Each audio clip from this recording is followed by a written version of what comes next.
legalization. Now let's get into this video, the predatory gamification of investing. And that addiction is being preyed upon by game companies to extract a lot of money out of a surprisingly small group of people. One of my most recent videos was on the predatory monetization of video games, where I spoke about how game developers were using dishonest tactics to get hundreds or sometimes even thousands of dollars out of their players. I think it's only right to follow up a video about video games being turned into major financial commitments with another video about major financial commitments being turned into video games. The growth and popularity of zero-commission brokerages has allowed many first-time investors to enter the market without having to pay costly brokerage fees. Luke, it's an ounce of some medical. You talking about in the street, so you talking about at the dispensary?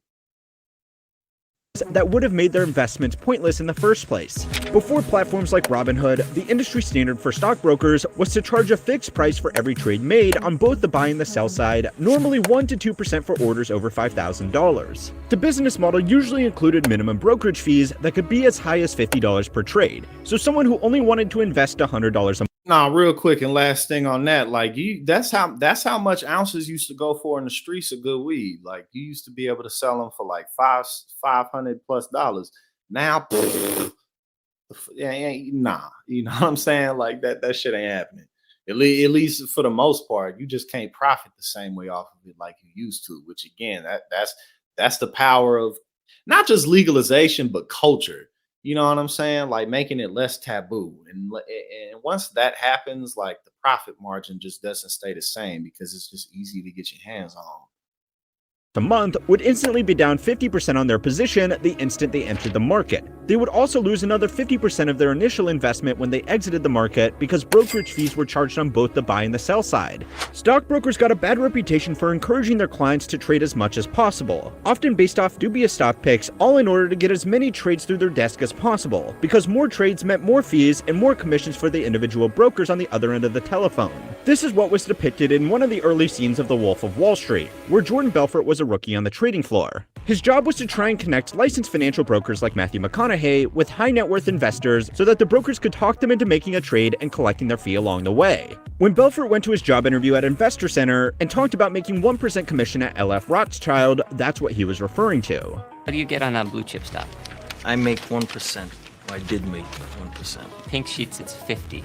The fees that stockbrokers charged were high, but at the time, they were not entirely unreasonable in the days before automated trading settlements. Back then, the client's buy or sell instructions had to be given to individual traders on the actual stock trading floors of exchanges around the country. So it made sense that clients covered these costs with some margin so that the brokers could still turn a profit by providing this service. It's 50%? 50% commission? Yep. For what? It's our markup for our services. But then came along automated settlement, which meant that now buy and sell orders don't interact with humans at all apart from the people on either end of the trade.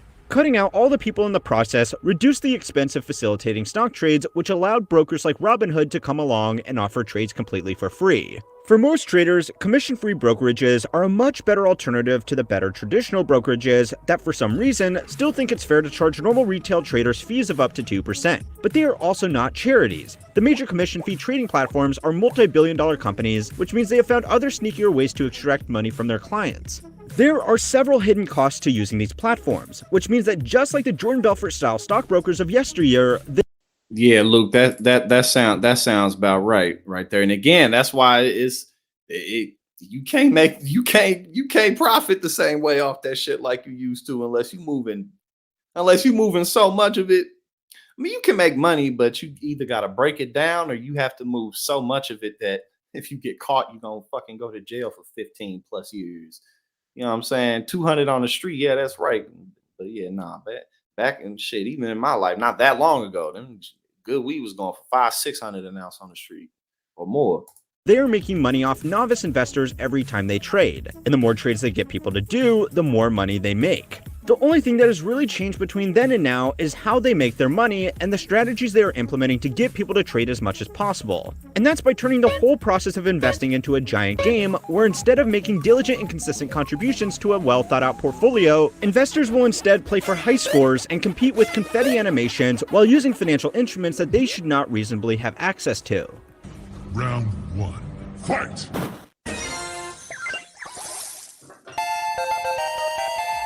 So it's time to learn how Said money they works to find out 50 how the of these, gamification of in investing Arizona, is right? costing average people billions of dollars every year and why people keep falling for these tricks. This week's lesson was made possible by Incogni. Whether you know it or not, there's a good chance that your personal information is being sold online without you even knowing about it. In fact, in 2021, it's estimated that there were 68% more private here to help. Data you'll be removed for you. That Incogni is available. Get a full link will get 20% off. That's certainly true of most commission-free brokerages. You are the product, and that's certainly true of most commission-free brokerages. One of the main ways that these companies make money is by routing order flow through major institution partners like market makers. How this works is that when you place a trade, the broker would usually go to the exchange the stock you are trading is listed on. For example, 3,000 for a pound. if you wanted to buy a share of Disney, the broker would go to the New York Stock Exchange and try and find someone selling a share of Disney. The price that you can go out and instantly buy a share of Disney at, the offer price, is always going to be higher than the price you can sell a share of Disney at, which is the bid price. What some brokers have started doing is instead of going all the way to the exchange, they go to their institutional partners to fill the order at the price matching the offer price if their client is buying or the bid price if the broker customer is selling. These partners will create their own little market with these buys and sells. That little market is something called a dark pool. It's called a dark pool because it's a market that manages buy and sells of publicly listed assets, but nobody outside the firm running the dark pool can see what's going on inside. Dark pools might conjure up some images of evil financiers secretly controlling the world's finances in secretive shady markets, and there are definitely people that would have you believe this is the case. Hi dropshippers, it's time to focus on what you do best. So go to Wix.com. But all the dark pool lets these companies do is make the difference between the bid and offer price every time they facilitate a trade. For a major company like Disney, the spreads between the bid and offer or ask price will be very low, sometimes just a fraction of a penny, so there isn't much money to be made there. But companies with lower trading volumes will have much bigger spreads, advanced financial instruments like options will have even bigger spreads, and options with low trading volumes like Wall Street Bet's favorite out-of-the-money call options will have the highest spreads of all, sometimes as much as 20% of the price of the option. Without these market makers, some of the more degenerate trades that people utilizing platforms like Robinhood want to make might never get filled. But for the price that people pay for that liquidity, these institutions almost act like a casino. They facilitate games of chance where they have a slight edge with every trade. Because being able to accept trades with the margin already in their favor is so lucrative, these market makers will pay the brokers a handsome commission to be the first in line to receive these trades, a practice known as payment for order flow. There is nothing necessarily wrong with this practice. The broker still has a fiduciary duty to find the most competitive price in the market to execute their client's trade at. So if they could find a better deal at the public exchange, they are obligated to do it. But that doesn't stop them asking a market maker if they want to match that price first. For an investor that is only making 1 or 2 trades every month, this hidden cost will be almost imperceptible. It can also increase the speed in which trades are processed. There have been some controversies like Robinhood's halting of GameStop purchases during the famous short squeeze of 2020, a move that the company claimed was to protect new investors during the period of market exuberance. We always remain focused on making sure the system is reliable, that we're investing in stability, making sure we're up for customers when they need us the most. Robinhood made some of their revenue from financial firms that were short GameStop, making many believe that they halted trading to keep their biggest financial contributors happy. Now, for everyone involved in this was a gamble. This was not investment. Whether you think this revenue model is designed to exploit investors by giving market power to a few powerful hedge funds, or if you think it's just a clever way to subsidize free trades for investors, the indisputable truth is that the more trades people make and the more exotic the financial instrument being traded, the more money the brokerages will make. So they have a business interest in getting people to make as many trades as possible. The average rate of return of the S&P 500 over the past 100 years has been approximately 10%. By all means, a great return that can compound to grow sizable fortune if combined with a diligent savings plan. A 10% annual return will double the size of a portfolio every 7 years before even considering any extra contributions. But to a lot of people, that's not good enough, which is why they turn to more volatile tools like options, which have the potential to double the size of a portfolio in a single day. But do you know what the average annual rate of return for a diversified portfolio of options is?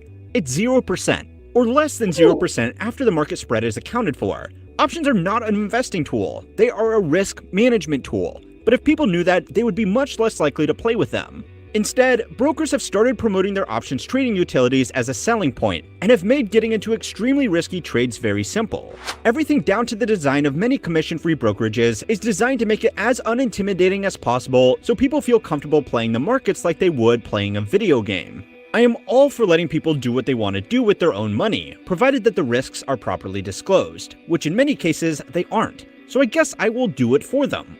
These are 4 ways in which the gamification of investing is costing average investors money. The first way is by getting them to invest more often than they would if the process properly reflected the seriousness of the financial actions their clients were making. Some people should simply not be investing in the market at all. Most financial commentators that talk about the hidden costs of commission-free brokerages will round out their argument with a point about how it's still good that these platforms are giving smaller investors access to the market, but this is really only half true. If someone is absolutely committed to putting $100 into the market every month, a commission-free brokerage is definitely the best way for them to do that, so they aren't losing a good chunk of their investment to broker's fees. However, I'm going to get a little bit controversial here, and say that someone who can only spare $100 a month to invest probably shouldn't be investing in the stock market. That money would better be spent contributing to an emergency fund, learning a new skill that could make them additional income, or simply paying down debt. Yeah, I mean, one of the biggest issues with investment culture, well, it's not even just investment culture, it's kind of American culture that, kind of get rich quick, make a lot of money without having to put a lot of work in type of mentality. That's nothing new.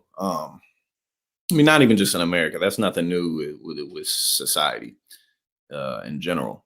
But one of the bigger problems is that it doesn't, isn't typically looked at as a long-term type of thing. And having $100 a month to put aside really isn't that much, especially when the cost of living is so high. So yeah, 100%. And I'm currently not investing in stocks, but I do set money aside every month for savings and stuff like that. And, that can go, having months worth of money can go a lot further than just, putting your money into something because you think you're going to hit it big. And a lot of the time, people who are doing stuff like that are in their early 20s. And, they just haven't lived enough life necessarily to understand that things take time. 2020 article. And that what goes up quickly comes down quickly.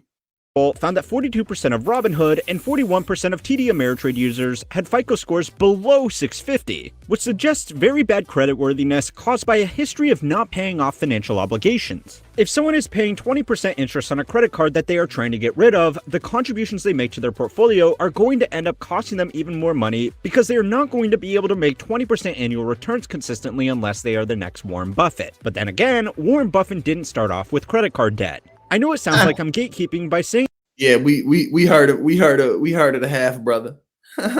that is only for people who already have lots of money, but I promise that's absolutely not the case. It's just important for people to realize that investing isn't automatically good, and people need to assess their personal financial situation before making investments to work out not only if it will make them money, but also if there are better, safer ways for them to make more money. Gamified platforms with fancy graphics, leaderboards, giveaways, and emphasis on trendy stocks make it easy and emotionally rewarding to drop money into an account and just start playing with it. Compare this to an old-school fee-based broker like Schwab, the one that the boomers with real money use, and the percentage of accounts with FICO scores below 650 falls to just 33%. The intimidating and serious nature of the platform in conjunction with paying upfront fees serves to stop people that shouldn't be making stock investments from those that should be making stock investments. The second way that the gamification of investing hurts investors is that it encourages them to take on riskier positions in order to try to maximize their score, whether that be talking about how their returns beat Ray Dalio or their losses topped Bill Hwang. I've been picking on the brokers a lot so far because they are definitely silently encouraging this kind of behavior. But the rise of online groups like Wall Street Bets and the endless list of TikTok stock pickers deserves their share of blame as well.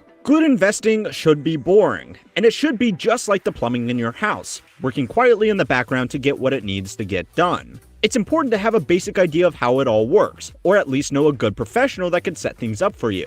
If you watch hours of content about how to improve the plumbing in your home and then try all the new tricks out yourself, you are probably going to make things worse. I know that sounds dumb, but for some reason, people do exactly the same thing with their finances. The third way that the gamification of investing hurts investors is that it reduces the amount of time that they stay in their positions. We all know that a diversified portfolio is important for building long-term wealth, but what's just as important as the diversity of what is being held within the portfolio is the diversity of the time horizon it's held over. Investing in good times and bad times makes sure that you are never getting in at the top or the bottom of the market. The average return of the market is roughly 10% per year, but a study by Dalbar Inc., a company that studies investor behavior, found that the average investor was only generating returns of 4.25%. The leading cause of this shortfall was that investors would move in and out of positions frequently instead of adopting the long-term buy and hold strategy that would give them market returns. A similar study by QuiverQuant, a market analysis company using Robinhood's public API feeds, found that the average Robinhood user was even worse off, trailing market returns by 6.2%. If you make something a game, people are going to want to play it. But chasing meme stocks and high return option plays is going to hurt people over the long term.